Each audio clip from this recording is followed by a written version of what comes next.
जय बद्री विशाल।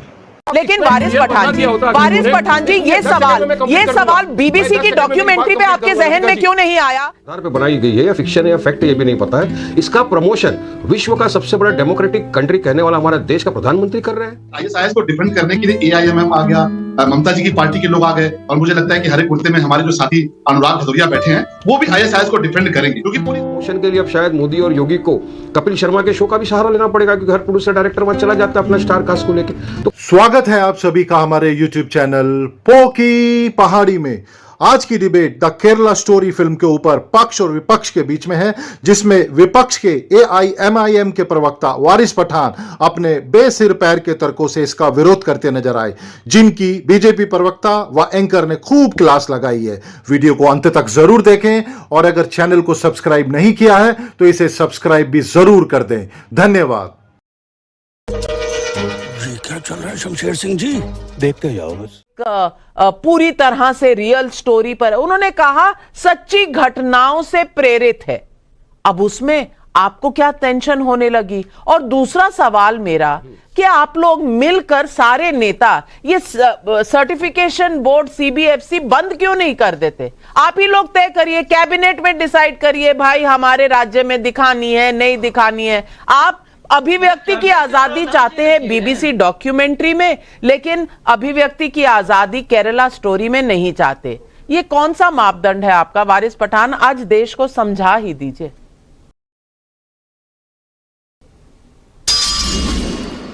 देखिए नविका जी, कुछ लोगों का, कुछ प्रोड्यूसर्स का, फिल्म मेकर्स का एक धंधा बन गया है कि झूठा प्रोपेगेंडा और ख़ास तौर से मुसलमानों के खिलाफ नफरत फैलाने वाली फिल्म बनाओ, उससे 2 रुपये मिल जाएंगे, पैसा कमा लेंगे। वो ये नहीं सोचते कि इस झूठी प्रोपेगेंडा फिल्म बनाने से कितनी देश में नफरत फैलती है, कितनी अराजकता होती है। आज आप देखिए, जो लोग पिक्चर देख के आ रहे हैं, ये प्रोपेगेंडा फिल्म जो है द केरला स्टोरी, बाहर आकर किस तरह के बयानबाजी दे रहे हैं। सुनिए आप, हमारे पास वीडियो है, किस तरह से मुसलमानों के खिलाफ अपशब्द इस्तेमाल कर रहे हैं। बात नंबर 2 ये नविका जी कि इस तरह की प्रोपेगेंडा फिल्म जो है, जो झूठ के आधार पर बनाई गई है या फिक्शन है या फैक्ट है, ये भी नहीं पता है। इसका प्रमोशन विश्व का सबसे बड़ा डेमोक्रेटिक कंट्री कहने वाला हमारा देश का प्रधानमंत्री कर रहे हैं। तो प्रधानमंत्री बीजेपी के अपनी प्रायोरिटीज से पीछे हट गई है। प्रधानमंत्री को ये नहीं दिख रहा था कि मेघालय, मणिपुर के अंदर 100 से ज़्यादा लोगों की जान चले गई, उस पर खामोश रह गए। कश्मीर में हमारे जवान शहीद हो गए, उस पर खामोश थे। और चुनिंदा वोटों के लिए आप एक प्रोपेगेंडा फिल्म का प्रमोशन कर रहे हो। अच्छा, अब योगी जी जाकर थिएटर के अंदर बैठ के पिक्चर देख रहे हैं, प्रमोशन कर रहे हैं। तो मैं पूछना चाहूंगा, मुझे तो ऐसा लग रहा है नविका जी कि फिल्म प्रमोशन के लिए अब शायद मोदी और योगी को कपिल शर्मा के शो का भी सहारा लेना पड़ेगा, क्योंकि हर प्रोड्यूसर डायरेक्टर वहां चला जाता है अपना स्टार कास्ट को लेके। तो किस तरह का, और ये झूठ क्या था? पहले 32,000 बनाया इन्होंने, कहा एक टीजर है, ट्रेलर है, ताकि लोगों के अंदर एक ये आ जाए, अरे क्या हो गया इतना सारा, एक अफवाह फैल जाए, ये हो जाए। उसके बाद में आ गए 3 के ऊपर। हाई कोर्ट ने फटकार लगाई इनको, तो इन्होंने क्या कहा, हमको इन्फॉर्मेशन मिला था, फिर अपने सोशल मीडिया से पूरा हटा दिया।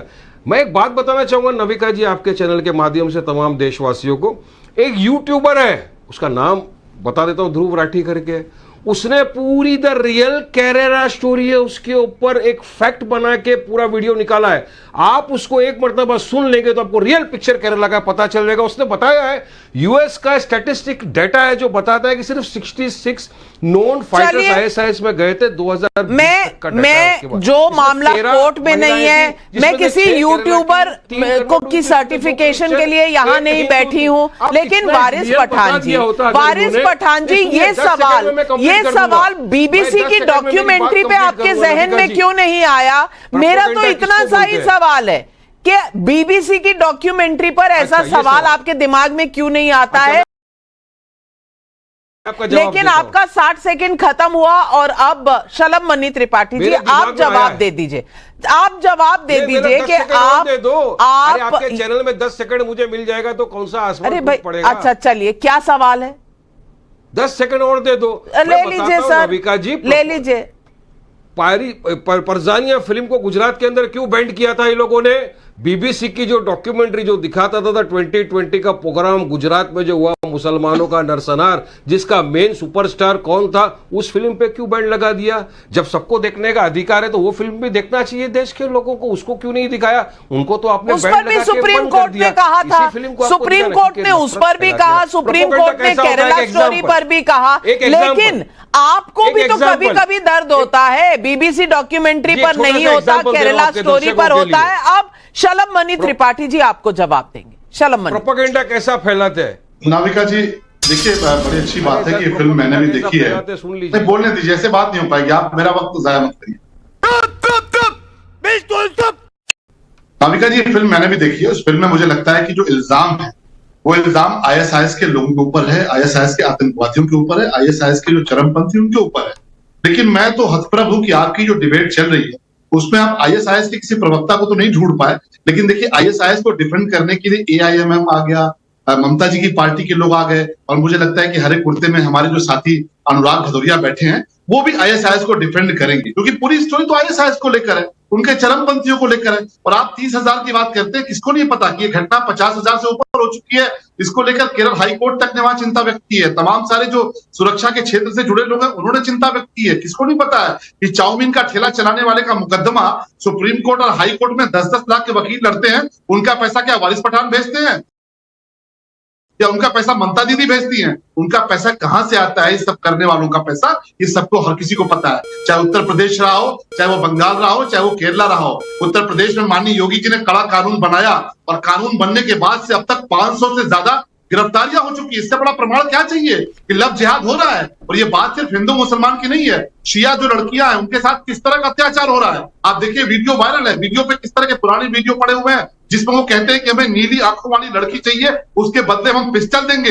यानी पिस्टल के बदले एक नीली आंखों वाली लड़कियों की इज्जत लगाई जाती है दांव पर। तो शर्म नहीं आती उसको डिफेंड करते हुए, शर्म नहीं आती आईएसआईएस के पक्ष में बोलते हुए, और आप इसको कहते हैं कि प्रोपेगेंडा है। जरा जाकर जवाब दीजिए वारिस पठान जी, अगर आईसिस पर उंगली उठाई जाती है तो आपको दर्द क्यों होता है? ये सवाल पूछ रहे हैं शलम मणि त्रिपाठी आपसे। अच्छा, शलम मणि त्रिपाठी का प्रॉब्लम ये है कि ये कभी सुनते नहीं ना हमारी पुरानी बातें। आईएसआईएस मेरे समय पे आप बोलेंगे तो मैं कैसे सुनूंगा? आप अपने समय पर बोलिए। आईएसआईएस को हमारे चीफ असद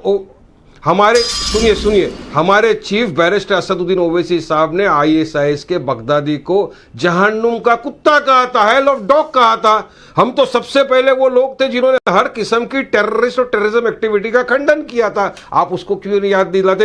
अब प्रोपेगेंडा कैसा फैलता है मालूम है? अगर कोई बोल देता है इंडिया स्टोरी, उसके अंदर आप बोल दो कि इंडिया के अंदर लोग प्लेन के अंदर जाते हैं, पेशाब कर देते हैं बाजू वाले के ऊपर। हजारों की संख्या में 50,000 लोगों ने पेशाब कर दिया बाजू वाले के ऊपर। फिर पता चलता है कि 50,000 नहीं, 1-2 ने किया। तो ये होता है प्रोपेगेंडा, झूठ फैलाकर 2 रुपये कमाने वाली बात। शलम मणि, ये क्या है? और समझो इसका खामियाजा कौन भुगतता है? कल को खुदा ना खास्ता अगर इसी तरह कोई आके बाहर कुछ बोल दिया और कुछ हो गया तो कौन इसकी जवाबदारी लेगा? आप लोगे जवाबदारी, आप लेंगे इसकी जिम्मेदारी। परजानिया को इसलिए तो बैंड किया था ना कि कुछ भी हो सकता है। बीबीसी को इसीलिए तो बैंड किया था कि उस पिक्चर लगने के बाद में कुछ भी अराजकता फैल सकती है। तो क्यों नफरत फैलाना? मैं चाहता हूं हमारे देश का माहौल शांत बना रहे, इसलिए हम चाहते हैं कि इस तरह का फॉल्स प्रोपेगेंडा। शलम मणि त्रिपाठी जी जवाब दीजिए।